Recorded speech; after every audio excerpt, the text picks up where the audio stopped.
political rather than economic.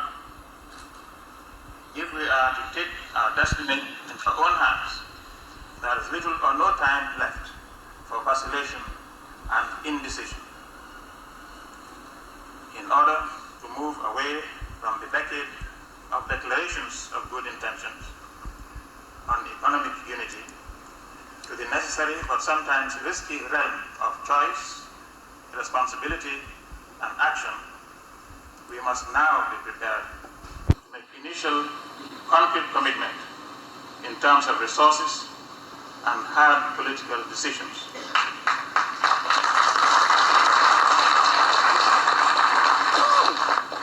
It is true, Mr. Chairman, that the control of the regional cooperation process has always remained firmly in the hands of the authority.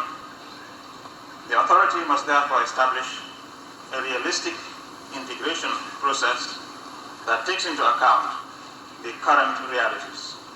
It must also ensure that its decisions are carried out effectively. In order to achieve this, the existing ambiguities on the role of integration must be removed.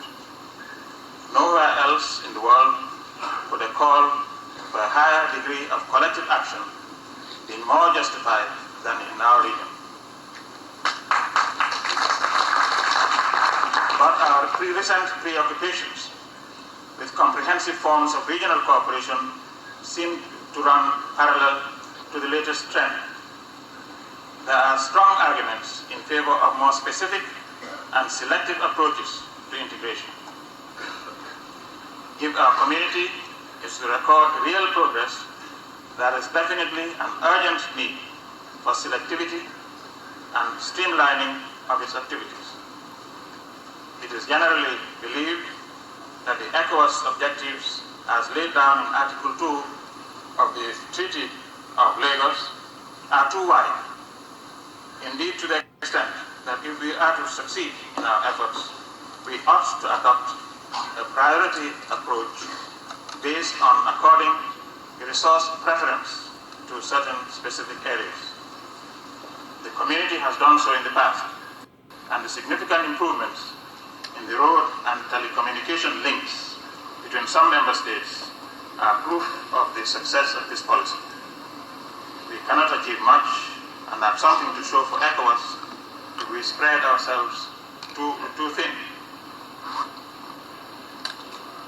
Mr. Chairman, another vitally important issue that is closely related to the integration process and which will certainly tax the statesmanship and negotiating capabilities of our member states is the need to rationalize and restructure the sub-regional economic institutions dotted around the region.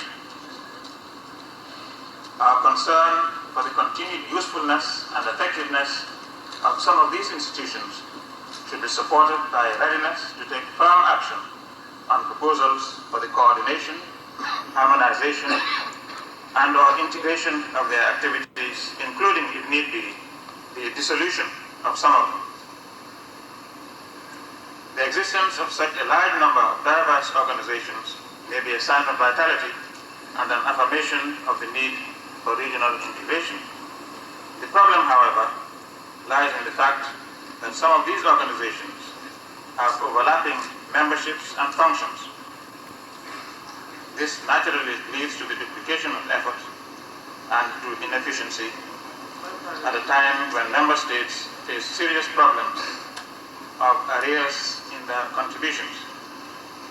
I therefore hope that the several intergovernmental organizations and ECOWAS will intensify their efforts to agree upon a new realignment of functions. There is no doubt that ECOWAS will eventually provide framework for many of their cooperative activities.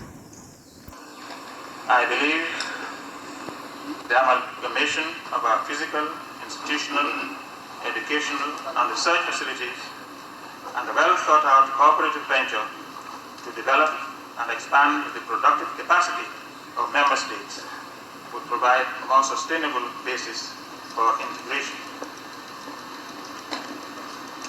Mr. Mr. Chairman will agree with me that we have no alternative to economic integration and therefore no alternative to ECOWAS. This is all the more so. This is all the more so that we are meeting at a time of unprecedented change in world events. Trends and events that seemed unimaginable even a year ago have today become accomplished facts around the world. New and extensive forms of cooperation are rapidly being explored and set up, and new partnerships are emerging all over the globe. These recent developments portend remarkable changes in the nature of our relationships with the international system. More importantly, these developments call for a change in the manner in which the affairs of the community are handled in the last decade of this century.